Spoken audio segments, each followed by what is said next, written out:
كان يا ما كان في قديم الزمان، حتى كان الحبق والسوسان في حجر نبينا عليه الصلاة والسلام.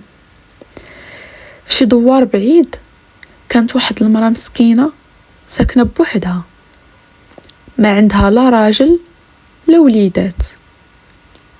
كانت كتعيش من شغل يديها، كل نهار كتسهر وتخدم باش توكل راسها. في نهار من النهارات وهي خارجة للغابة تقلب على الحطب، لقات شي عجوزة طايحة على الأرض. قربت ليها وسولاتها: لاش طايحة يا الحبيبة؟ ياك لاباس؟ جاوباتها العجوزة بصوت ضعيف: عينيا ما بقاتش كتشوف، ورجليا ما قادرينش يوقفونا بنتي.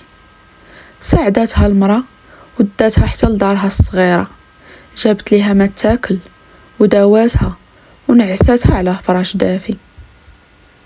في الصباح ملي فاقت ما لقات العجوزة لا والو، غير قفة صغيرة وسط الدار مكتوب عليها: شكرا حيت كرمتيني، هاد القفة السحرية غادي تعطيك اللي بغيتي، غير قولي ليها.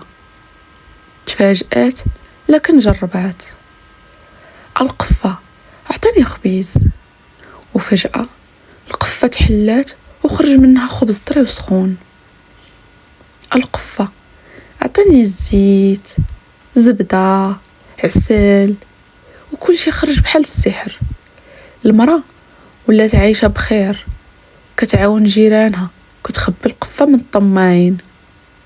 ولكن نهار من الايام جارتها الفضولية تبعاتها وشافت السر.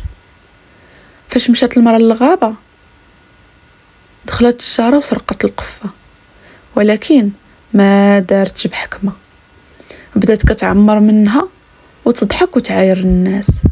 القفة غضبات وخرج منها ديك النهار النحل والعقارب والدبان، جراو عليها من دارها وتبهدلات.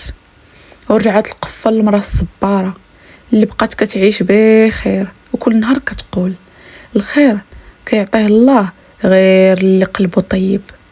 وهكذا حكايتي مشات من واد لواد، وبقيت انا مع ناس الجواد.